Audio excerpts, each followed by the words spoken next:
Ici, la salle des sports de Villeurbanne, une salle des sports archi-comble, au moment où commence à l'instant même la seconde mi-temps du match comptant pour la Coupe d'Europe des clubs. Match qu'oppose Villeurbanne, champion de France, à droite sur votre écran un maillot blanc, donc un maillot clair, à Tel Aviv, cependant que Durand, un des pivots de Villeurbanne, vient de marquer 2 points. Tel Aviv donc 7.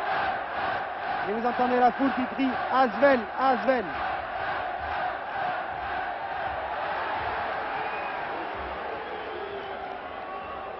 Barzilai, le numéro 13, vient de réussir 2 points pour Tel Aviv. Vous voyez que le match n'est pas joué. France pour Villeurbanne. Tout de même une bonne marge de sécurité alors que c'est Leray qui a fait son entrée sur le terrain. Et 2 points. Car il arrive qu'une équipe est un passage à vide et que l'autre équipe marque 5 ou 6 paniers de suite, c'est-à-dire une dizaine ou une douzaine de points. Et Gilles qui marque, le panier est bon. Le panier est accordé malgré la faute de Barzilai. 54 à 40. 14 points d'avance. Récipé du public. Magnin, Magnin, le numéro 12.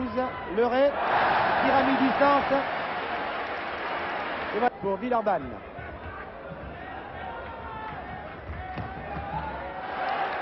Lisinski qui se retrouve, il avait été le meilleur marqueur en première mi-temps. Leray, il y a Petit et Magnin. Voilà quel est le 5 actuel de Villeurbanne. Interception de Lisinski. Attention, 3 joueurs de Tel Aviv contre 2 de Villeurbanne. Et bien entendu, une faute à Leray, supporter de Tel Aviv. Randa Petit, là, pareil. Il siffle sur les lancers francs, comme le public de Villeurbanne avait sifflé tout à l'heure. Lisinski qui tentait de transformer les lances. Lamotte. Gilles. À mi-distance, Recoura. Eh bien, malgré son part de Gilles, il est vrai que Villeurbanne a maintenant 24 points d'avance. Donc, on peut considérer que les Villeurbanne, interception de Gilles, qui va marquer ou qui va donner à Lamotte. Lamotte a eu la balle et marque.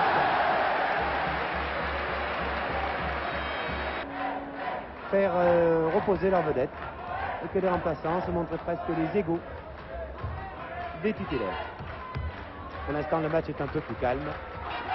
Il est vrai qu'Israël n'y croit plus tellement malgré ce panier sur le terrain de football de Jaffa. En plein air, les Villeurbanais, ne perdant que d'1 point, avaient pratiquement leur qualification en poche. Car ici, dans leur salle, il est difficile de les battre. Le panier compte. C'est Goldberg qui vient de marquer Rodiger, qui a réussi à conserver le bénéfice de la balle et qui a passé à Morose, qui marque. Et voilà Morose, un bras roulé, bien joué, 90. Si je puis dire, plus que 23 points d'avance pour Villeurbanne, Lisinski ayant réussi ses 2 lancers francs.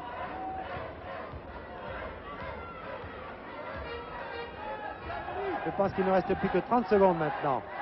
Leray, panier réussi par Leray. 86 à 61. 25 points d'avance. Gilles avait réussi à toucher la balle, mais la balle est en sortie. La remise en jeu va être effectuée par Majrovic. Je pense que le match va bientôt se terminer dans une dizaine de secondes environ. Plus que 5 secondes. Un dernier panier là peut-être pour Israël, pour Tel Aviv. Non, voilà, le match est fini. Villeurbanne est donc qualifié pour les quarts de finale de la Coupe d'Europe des clubs. Villeurbanne qui, dans sa salle au cours du match retour, a battu en 8e de finale Hapoel de Tel Aviv par 86 points à 61. 25 points d'avance donc pour les Français qui n'avaient perdu que d'1 point au cours du match aller. Donc une magnifique victoire des champions de France de Villeurbanne qui sont qualifiés pour les quarts de finale.